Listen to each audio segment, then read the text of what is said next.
is like a mother to so many. She gave birth to the media access. She's a producer, a director, an author. She's done children's programming, sitcoms, series, after-school specials. She is a trailblazer. It's Fern Field. Hello, Fern. Hi, David. You're so sweet. You're very, very sweet.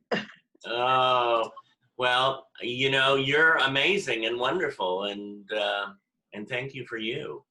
Well, the funny thing is, when I used to, people used to ask me about my television career, and I used to say, I've done everything there is to do except a game show. And then a couple of years ago for the CSUSB Palm Desert campus, I created a game show, the Coachella Valley Grammar Bee. Ah! The least qualified person on the planet to do a game show. Oh my God. We had fun. It was great. That is fun. That is fun. So when people say, Fern Field, you're a trailblazer, what comes to your mind? Well, of course, the biggest thing that I ever did, and it was by accident, like my entire life, which is why my autobiography is going to be titled My Accidental Life. And the truth is, had I not been working for Norman Lear, none of it would have happened. You know, I could have had the same job at Mary Tyler Moore, but you know, it wouldn't have happened because of the whole movement was triggered by an episode we did on Maude about her going back for her college reunion, and her best friend roommate. Do you hear that noise on Wilshire Boulevard? I know, it sounds like it's like living on Times Square. You know, I picture dykes on bikes. Right. Exactly. That's probably what it was. But anyway, this episode on Maude, with her roommate, played by Nanette Fabre, came back, and she was had a stroke and was in a wheelchair and everything. And the reaction to that is what started the whole ball rolling. So had I not been present there and then, none of it would have happened. And of course, working for Norman Lear, every door was open. So by accident, we got involved and produced this short that was nominated for an Oscar, titled A Different Approach. Yes. Which was really groundbreaking, and that gave birth to the Media Access Awards and everything else. And that was more than 40 years ago. So. Well, tell me, so A Different Approach was first, and that was what, 1978? Yeah. We were nominated for the best short in 1978, and again, that happened by accident. And that was and it was really groundbreaking. Today, it's not so unusual, but then the committee we did it for, they were white-knuckled. They were afraid. I too was afraid that we would get sued and everything. And then it was first premiered at a luncheon given by the South Bay Mayor's Committee for Employment of the Handicapped, and it was the first time any disabled people were screening it. And afterwards, they were so happy, they were so thrilled. And of course, after that, everybody claimed ownership, you know, before we had a disclaimer on the film. Right. It's interesting how, you know, somebody wants to create something and people are like scared of it, but then when it's a big hit, everybody says, oh yes, I was a part of it. That's right. But the most rewarding thing was when we did it, you know, it was conceived because the South Bay Mayor's Committee wanted a conversation breaker when they went to talk to employers about hiring people with disabilities. And when we screened it at the old Directors Guild building, my friends called me afterwards and they said, you know, when we first got there, we were very uncomfortable because we had some extremely severely disabled people at the screening. We had used them in the movie. And my friend said we were really uncomfortable. And then after we saw the film, we went over and talked. And that's exactly what the film was designed to do. Yeah.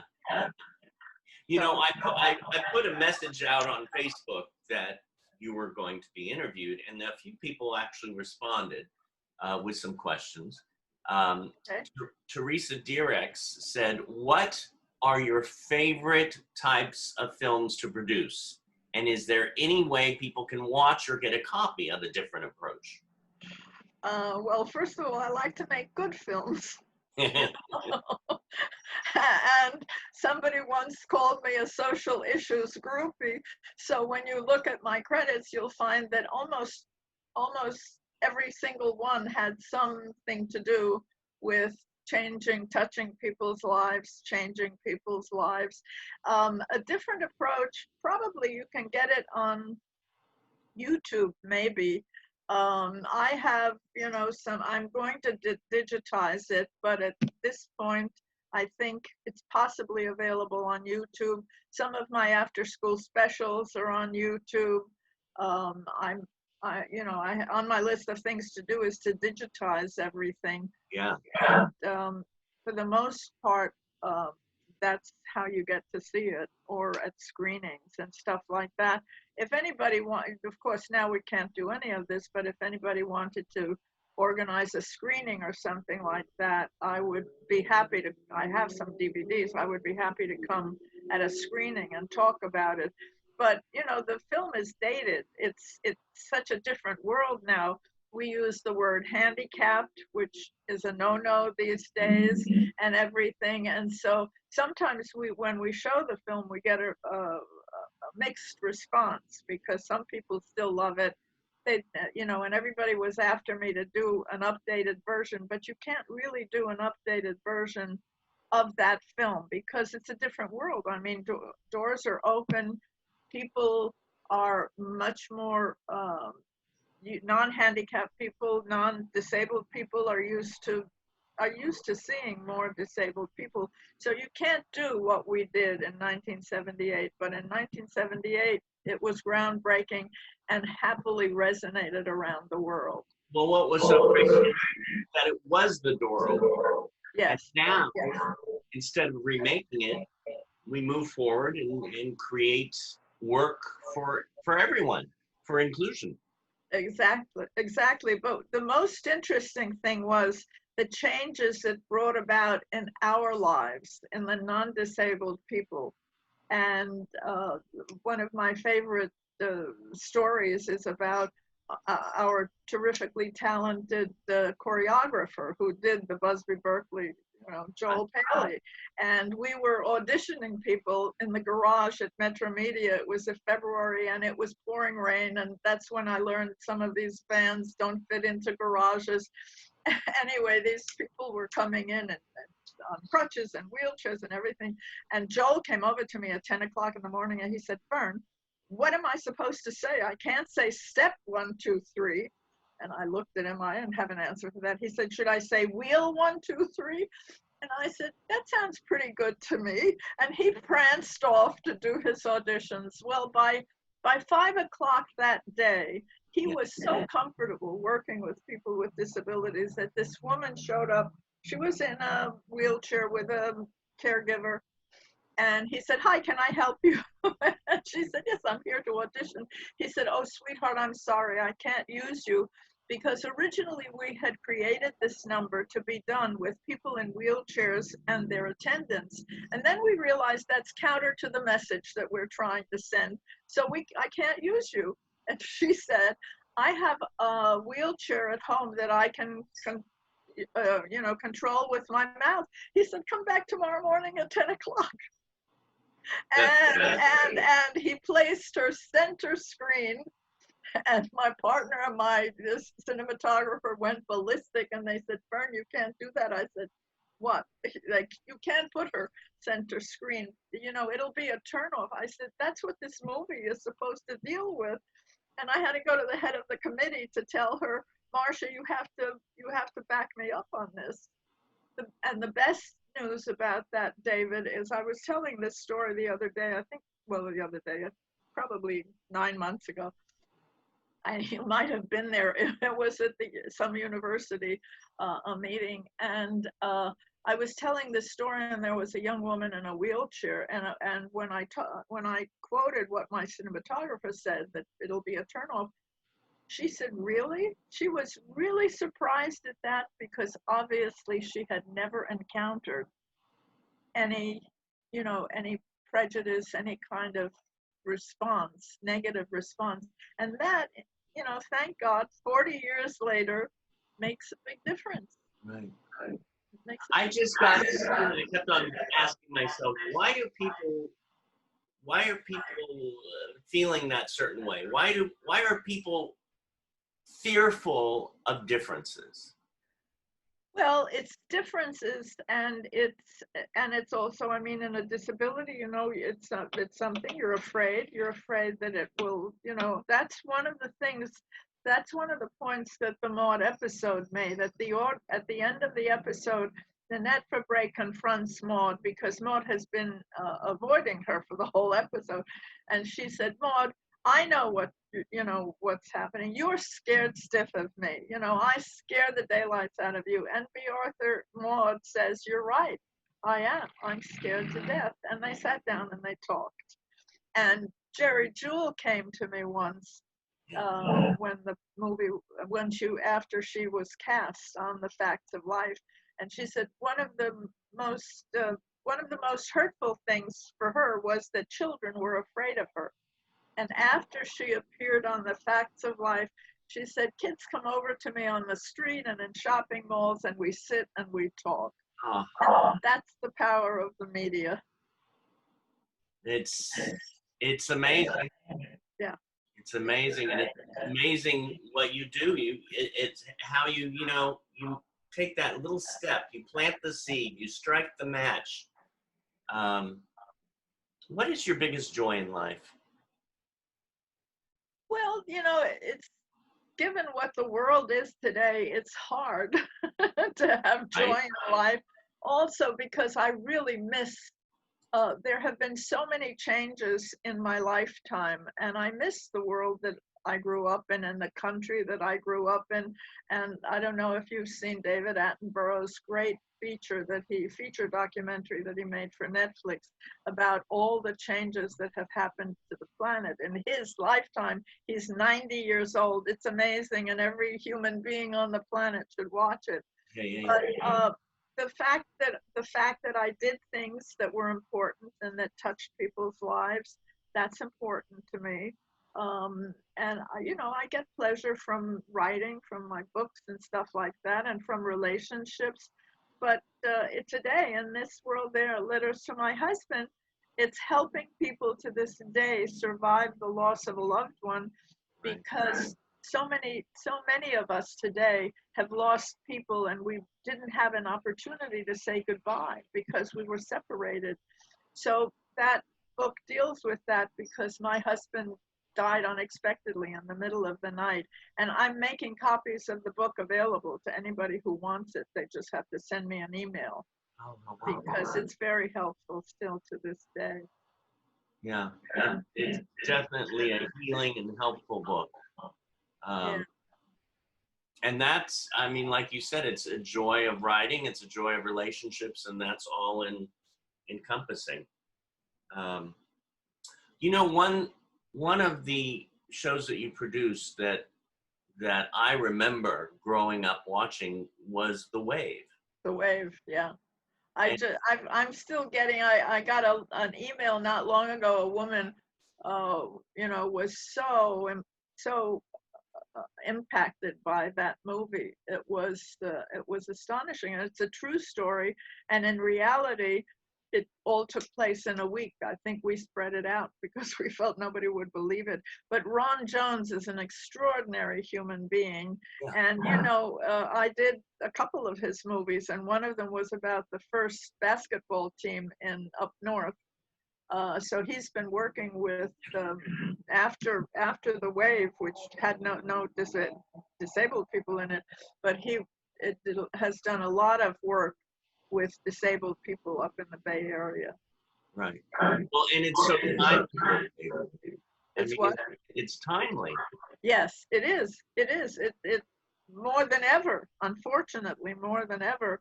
And he said it was such an extraordinary experience for him and the students that they hadn't talked about it for like 40 years. And more recently, when they run into each other, uh, they start talking about the experience of the wave and what it meant in their lives. What was the log line for the wave?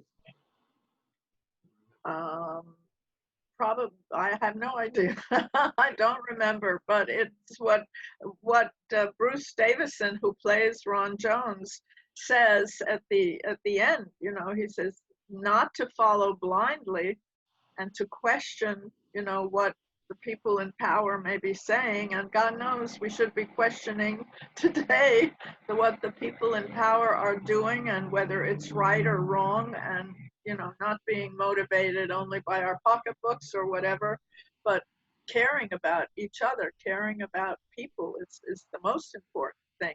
And if we don't start caring about the human beings and the planet, we won't be here much longer. So true. I mean, after this interview, I think I'm going to go try to find it on YouTube and post it so people can watch it and say, oh, wow. And this was May when, you know? I think it was like That was around it was also around the 70s. 70s. Yeah. Yeah, maybe that was the 60s. I have to look. It says so on the film. Yeah. I think it was the 70s, but I just remember how powerful it was. And like you said, it's so what we're, you know, dealing with. I'm going to throw out, I mean, we talked about Jerry Jewell, and that story that, I mean, you've had so many stories, and you were the one who discovered her with Norman, right?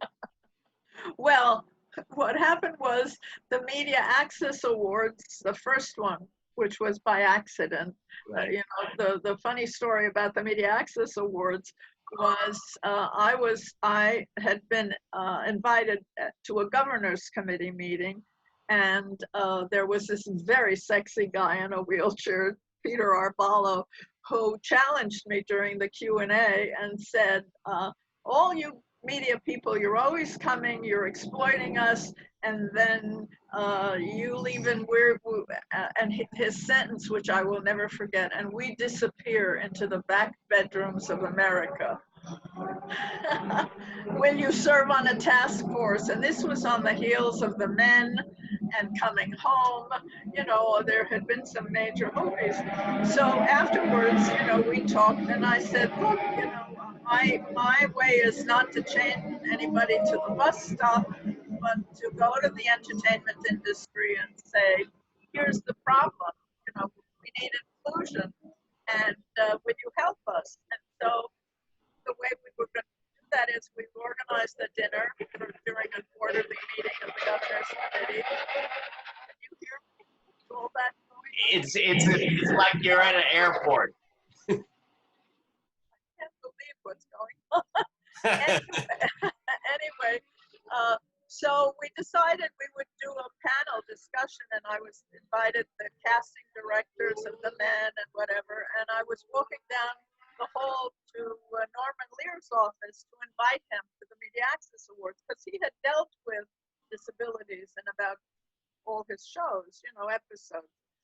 And I ran into Barbara Brogliotti, who was head of his PR, and I said, oh, Barbara, I'm just going to invite Norman to a dinner of the governor's committee. And she said, oh, are you giving him an award?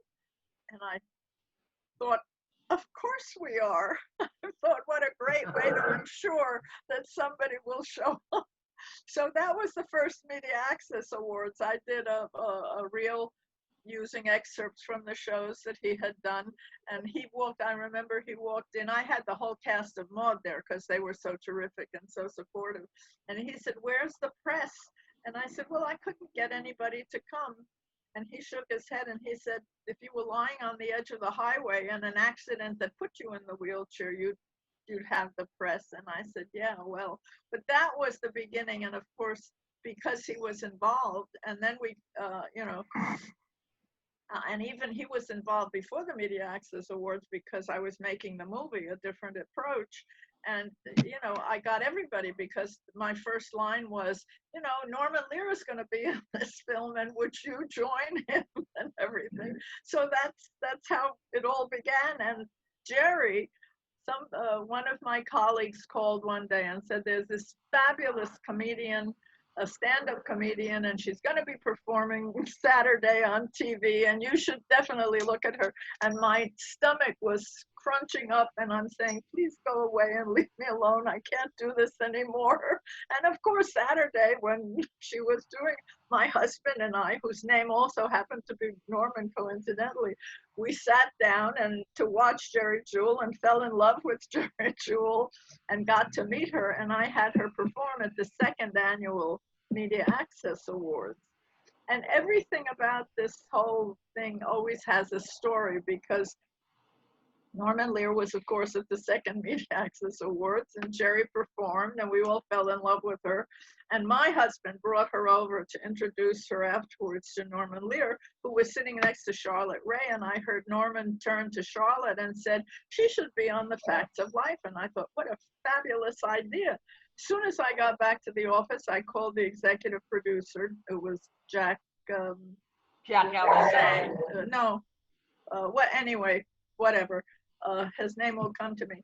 And he said, well, we didn't get a second season pickup, so we don't have any more. We've got 2 more episodes. We've got the scripts. So I called Norman Lear and I said, it's not going to happen. Well, a couple of weeks later, they got a pickup for season 2. So I called Norman and I said, I heard they just got a pickup for 7-2. So now we could do Jerry. He said, well, come down to the office. So I walked down to the office and he was there. I think Kathy Hand was there. And he beat out I have the cassette from the meeting. And that's how Jerry, that's how Cousin Jerry, the episode, was born on The Facts of Life. And the rest is history. History. It's always, there's always a story. Always. There is Jerry, my wonderful, beautiful friend. Yes. And, yes. and we fell in love. What can I tell you? Yeah. Well, I mean, again, it was you planting the seed. It was you taking that match and lighting a new fire. Well, by accident, I haven't invented. I don't know when it's when it's. I don't know about the impossible. I ask. Yeah. I ask questions. Everything I've ever done in my life has been by accident. Yeah. So. How about you, Jerry? I want to tell you that another experience. This is what was so important about how it changed our lives. When I was making The Wave, yes, I was already involved in the disability community, and my AD came over to me. I think it was Michael Glick, and he said, "Fern, we should have an extra in a wheelchair." And I went, "Oh, of course." And he pranced off to get me my extra in a wheelchair.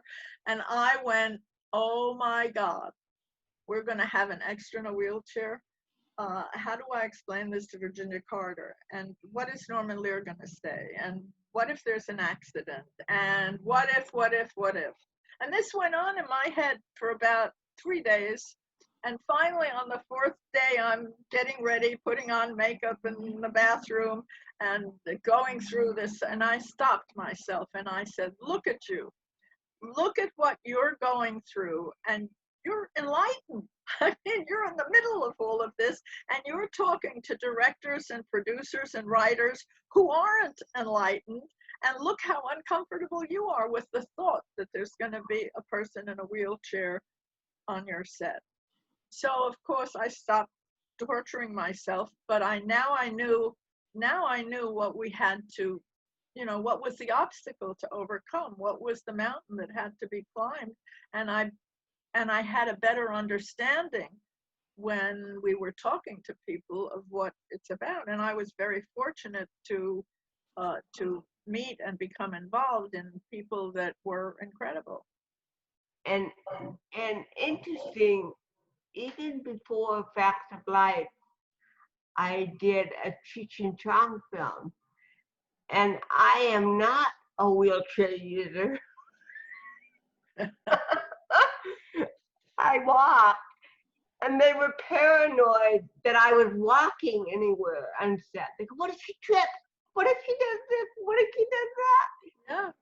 So they wouldn't let me walk anywhere. If I had to go to the restroom, excuse me, I need an electric cart. I need to go to the restroom.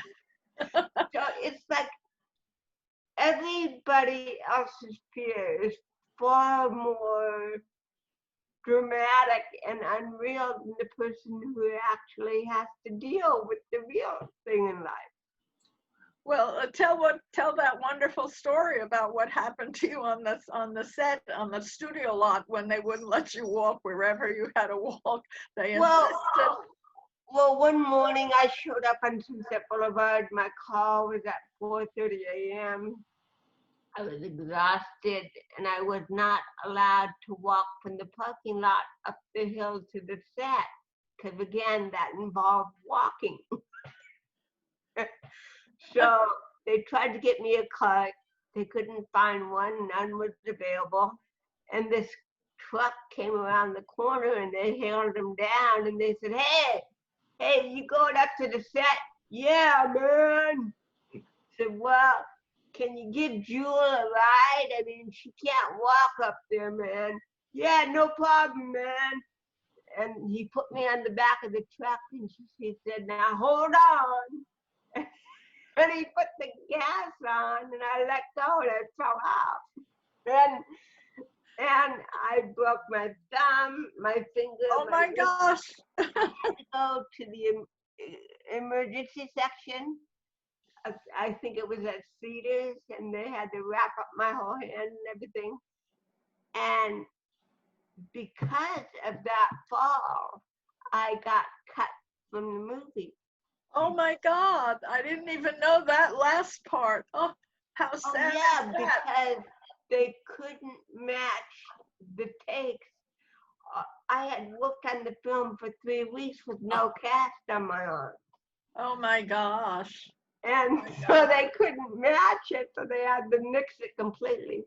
But Fern, it was a blessing in disguise, because Cheech and Chong's film Nice Dreams came out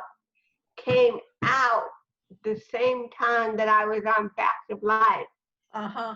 And had I been in a Cheech and Chong film and on Facts of Life with a G-rated show, they wouldn't have been too happy about that. So Cheech and Chong was not supposed to happen. Oh my gosh. Well, you know, David, sometimes I forget the first experience that I ever had, which was quite remarkable. Yeah. With a person in a wheelchair. I was a young newlywed. I was about 20, 21, 22 years old in Rome, when Rome was fabulous. It was the time of La Dolce Vita. And somebody we had met on the ship said, you can always find me at Jerry's. Jerry's was an American hamburger place. And on our first night in Rome, we went down there, and there was nobody left. It was after midnight. And there were these three guys. There was Aldo, the Italian playboy we had met on the ship, Jerry from Toyd Avenue and Toity-Toyd Street in Brooklyn, who was the owner of the restaurant, and Tom Harvey, who I didn't realize was a legless veteran. And we were chatting, etc. And at a certain point, Aldo says, oh my God, we're going to miss the late show at the Jicky Club. Let's go. So now I see that this legless Aldo, who's a black belt, stocky guy, takes Tom on his shoulders. We go up the stairs because the restaurant was down the stairs. Tom and Jerry go and hit their car. Aldo takes us on two wheels in his two-seater sports car. There were three of us, through a ride in the Villa Borghese, and we get to the nightclub. And we go down to and at a certain point, we're sitting there, and he's met other friends. And at a certain point, Tom Harvey turns to me and says, would you like to dance? And my heart stopped. And I said, of course, what am I going to say? So I'm walking to the dance floor. He's behind me, and I'm thinking, what's going to happen? Is he going to grow legs? Will this wheelchair disappear? What is going to happen? And it was a time when the mambo and the rumba, those were the things dancing. So I turned around, and there Tom had propped himself up in the wheelchair, put a strong arm around my waist, maneuvered the wheelchair with his other arm, and we rumbaed. But the most remarkable thing was nobody paid attention. They were so used to Tom Harvey going all over the place and dating the most beautiful women in town that nobody paid attention. And Tom was part of the group. If you needed something from the kitchen, Tom was the first one to wheel down the hall. I mean, it was amazing, but I'll never forget that moment or that question, would you like to dance? Sure. I love that. It was, so it's been an interesting journey, and I'm surprised I'm still here. Well, I'm still here. Right. So I'm going to throw out a name and see where it takes you. Monk. Well, Monk was a terrific. Everything Has a Story was a great experience. The show idea was pitched by our executive producer, David Hoberman, who happened to have been OCD when he was a teenage, growing up. So that's what it was. But we just dealt with it. It was, that was part of his thing. And Tony did research on it. And we really, I and our showrunner, we had wanted to do an episode with Marlee Matlin, etc., but it didn't fly. It would have been Emmy, but it it didn't fly. And Tony was an extraordinary talent. He's an extraordinary actor. And the interesting thing was, I was once showing a rough cut of one of my favorite episodes, which was the Willie Nelson episode in Italy. They understood the language, etc., but they understood the character so well that when he's been invited to play with the Willie Nelson and the guys on a radio show, and at one point, just before he's supposed to play, the musician standing next to him grabs the clarinet, puts it in his mouth, and says, "This is the way you're supposed to use it." And of course, Monk now can't put it in his mouth. He wipes it on the guy's sleeve, etc. But he had made such a clear character that in Italy, when the musician did that, the whole room gasped because they knew how it would be for Monk, that he would not. And it was really Chaplin-esque what he did, especially before you edited it, because you see him going through all the stages like, oh my God, I can't do this. But this is a once in a lifetime experience. So I have to get past it. But I can't. You see him going through all these feelings, knowing that this opportunity will never be back. It was amazing. Another groundbreaking show? Well, it was, we didn't know how long it would go. They hired me originally to mount the show in Canada because Tony had been doing a feature there, and I had done a lot of work in Canada. So I was hired as the line producer, and then we came back. It was a hit, it was a hit because everybody fell in love. The audience and the critics fell in love with Tony. And it was creepy, and it was, but basically, that's a show that really hinged on our star. Because the shtick that he would come up with, and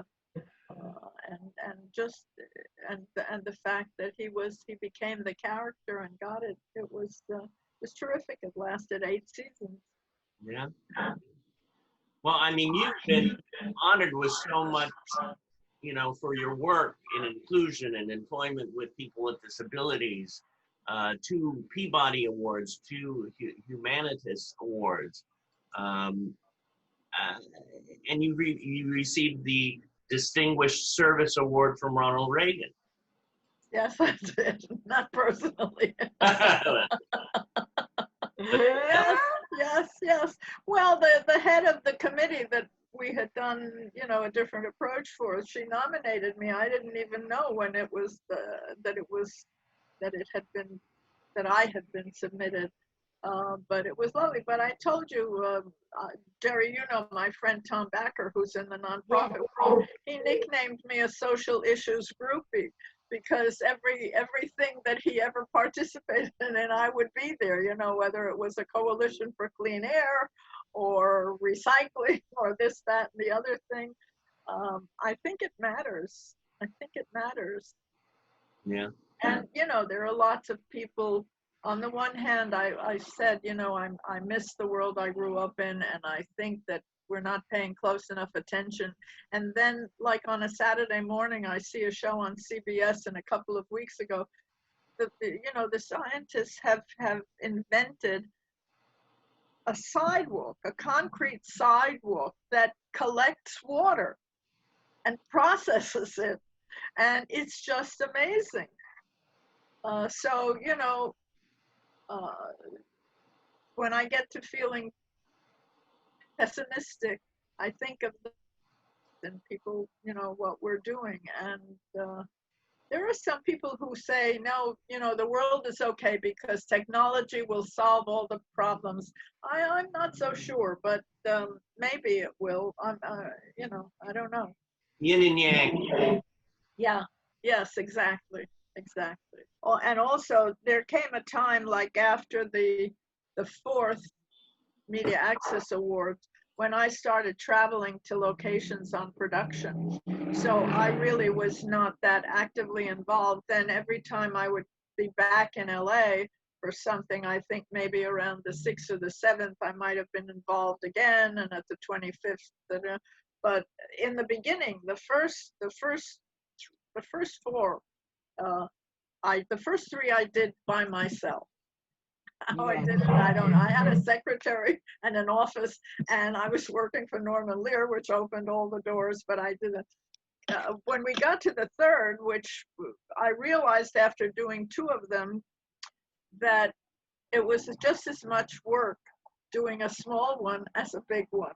So I decided, and we needed to raise money, because the other thing I realized is that doing this once a year isn't going to make any difference, because we need to be doing this every day, every single day. So I decided we needed a media access office, we needed to raise money, etc. So I moved this from the Holiday Inn in Westwood to the Century Plaza in Century City, and a lot of people went ballistic because the ticket went from $25 to $125. And the word was, but the disabled people, you know, won't be able to afford it. And I said, but we're not really talking to the disabled people. We're talking to the non-disabled people about opening the doors and inclusion and employment and everything. And we need to raise money. So anyway, we did that. But the 3rd annual Media Access Awards was so incredible because there was so much love in the room. And so many people showed up at the last minute that we actually made money. I think that was the only time in the history until now Easter Seals is involved. But that year, we raised money. We netted $80,000. And that's when they realized, and I, of course, didn't know anything about this. I didn't know what a 501c3 was. I didn't know anything. And the Governor's Committee and the South Bay Mayor's Committee, they realized they were not allowed to raise money. So that's when the Governor's Committee said the Friends of the Governor's Committee, a 501c3. So that's what's happened with, you know, that. And the other good thing that happened was after I made a different approach where nobody got paid, you know, because we had received a grant. The South Bay Mayor's Committee had received a grant. We'd asked for $50,000. We got $40,000. Of course, it cost more than that to make. But what happened was, first of all, they got the money because their treasurer was, you know, like a bulldog with a bone. The government never gives money in advance. But the South Bay Mayor's Committee didn't have a dollar a quarter, and we needed money to make the movie. So he badgered them long enough to where the government gave him the money in advance. So that's when we started to produce the film. But very few people got paid, maybe some post-production people. Afterwards, at a certain point when it was so successful and started to win awards, Disney called me and wanted to distribute the film. And they would give us, like, you know, 20% of 80%. And I thought, well, but how can I give this to a commercial distributor when nobody got paid? You know, I didn't think that was a good idea. So I decided, for the wrong reason, not to give it to Disney. And the committee, the South Bay Mayor's Committee, started to distribute it on its own to corporations, and it word of mouth. And the South Bay Mayor's Committee made like $500,000, and we were able to recycle that money into the community. So we did scholarships, we did ramps in cars, we bought vans, we did all this work that, had I not been stupid and turned down a good distribution, we wouldn't have been able to do it. But it was so great what we did. All the scholarships and everything came from that. Yeah. I was lucky. What would you tell, I mean, we have over 100 students watching today, and from Performing Arts Studio West and Meet the Biz and the YouTube world. What would you tell students who wanted to get into producing and creating their own material, and how to go about it? Well, first of all, it is a very different world than when I was doing it. There are many more buyers, there are many more suppliers, and the doors are open. You know, I talked to people at the Media Access Awards and stuff like that. And it's hard for me to give advice, because in my world, there were, how shall I say it? There were parameters. You know, there was some things that you did and some things that you didn't do. Now it's more of a free-for-all. Almost anything goes. You know, Whatever I used to tell, what? Whatever sticks. Yes. And when I used to teach, I used to say, you know, a script needs a beginning, a middle, and an end. Well, that's no longer true, because a lot of things that are out there don't have a beginning, a middle, and an end. And so I say to some of my contemporaries who go off and they're consultants, I say, what do you tell them? You can't, you know, what is there to say? Because today, if you shoot a film with your iPhone and it goes viral, people will come to you with money and distribution offers and stuff like that. A lot of things, and a lot of talent comes out of that. So it's a different world, and it's hard for me to know what really to advise. I still think that if you really know how to make a movie, they live on, and there are standards.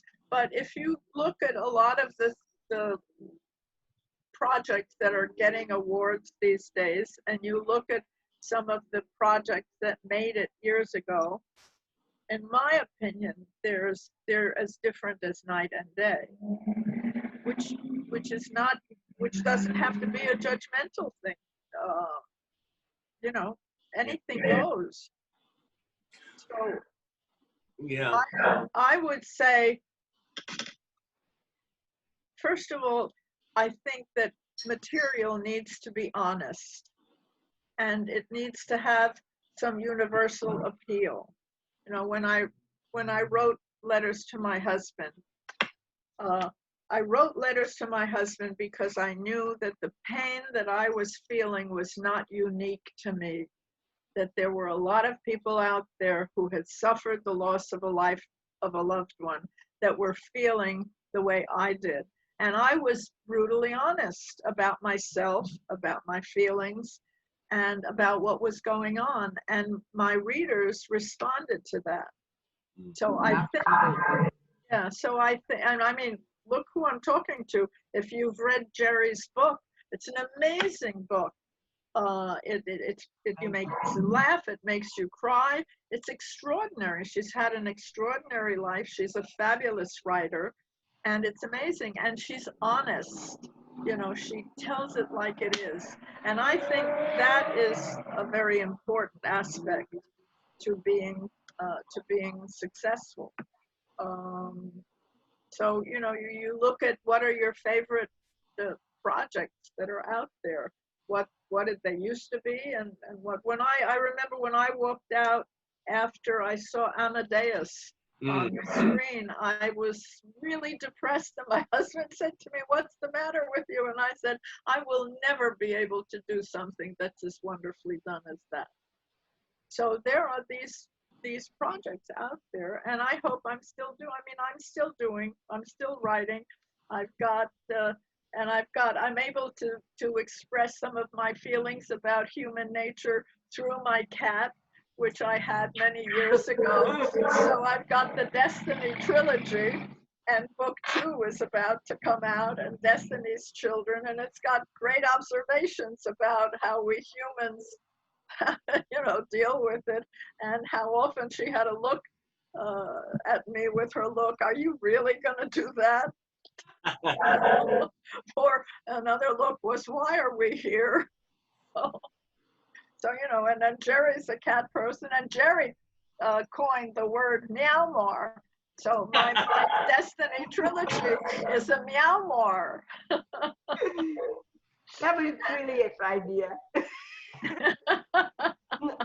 My kitty. Yeah.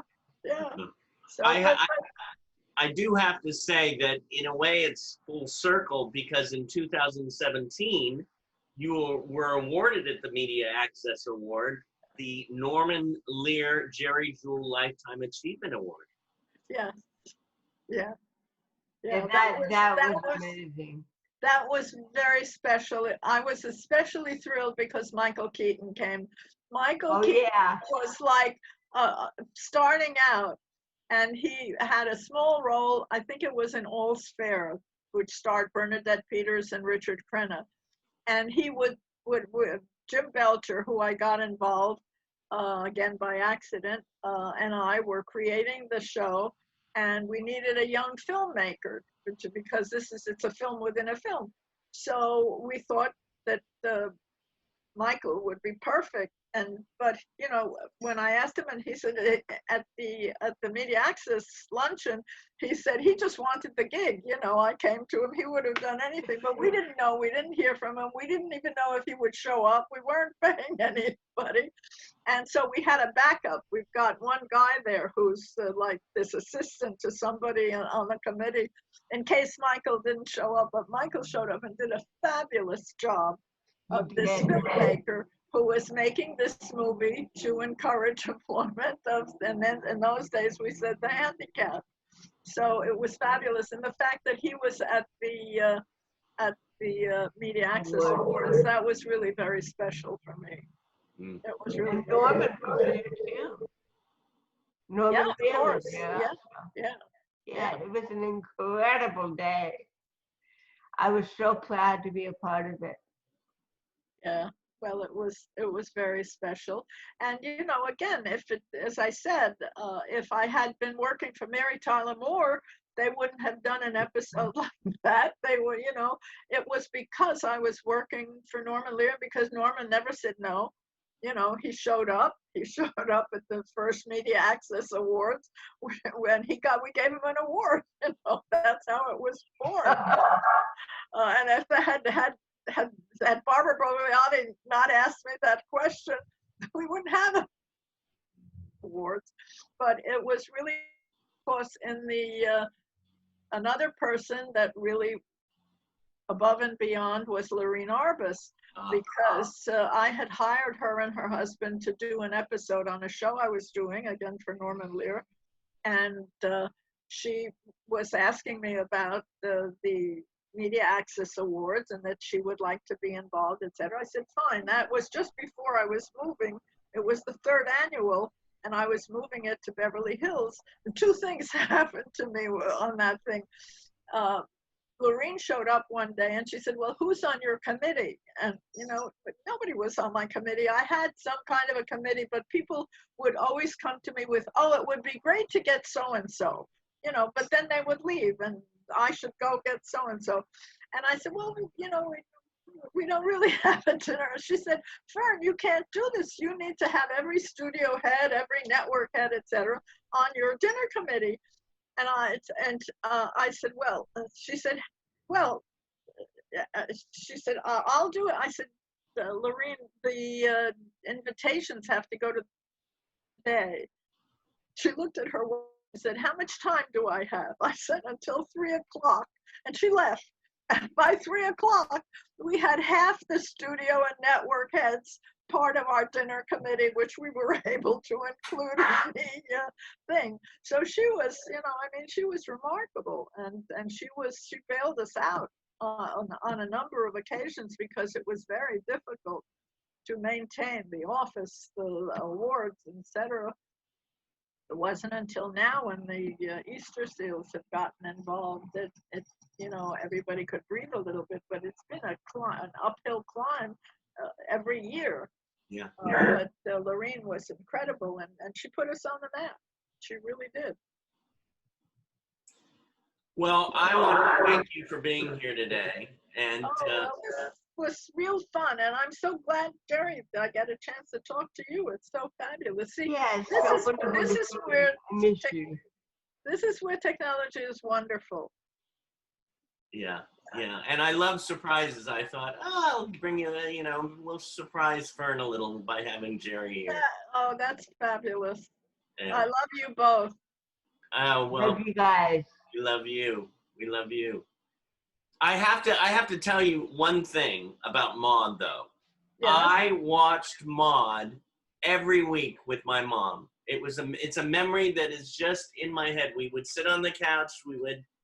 I would hold her hand. I would lay my head on her lap, and we would laugh every week. Well, 2 things. Did you ever see the episode where Maude goes to the shrink? Probably, because I used to go to the shrink, and I still do. Well, and I did. I mean, I went to 3 shrinks, and the last one was a psychologist, not a psychiatrist. My first one was Kurt Adler, was Alfred Adler's son. But the thing about, where was I going with this? Maude, right? So Maude, this script came to us over the transom. It was a spec script by a writer, and it was a solo. It was a 22-minute solo. Maude talking to the psychiatrist. All you saw in the episode was the shrink's shoulder, and he never said anything. It's amazing. The monologue, it's a monologue. It's a 22-minute monologue. It's amazing. And then my other favorite line was from the episode. It was before my time on the show, but Maude is pregnant, and you know, and Adrienne Barbeau, her daughter, and it's about abortion, and Maude is debating, you know, what she should do, and she's hesitating, and Adrienne says, "But Mom, you've been a proponent of abortion, you know, for years, and and Maude says, yes, but I wasn't pregnant then." And that is an amazing insight into, you know, how we function. There are times when we believe something strongly and something makes us hesitant. You know, it was terrific.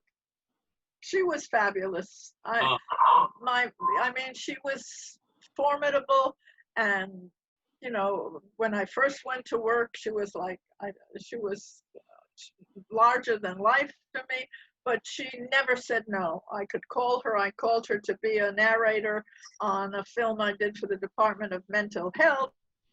Whenever you called me, she was there. And after my husband died and after the show went off the air, we continued to be friends with Maud and Rue and this and that.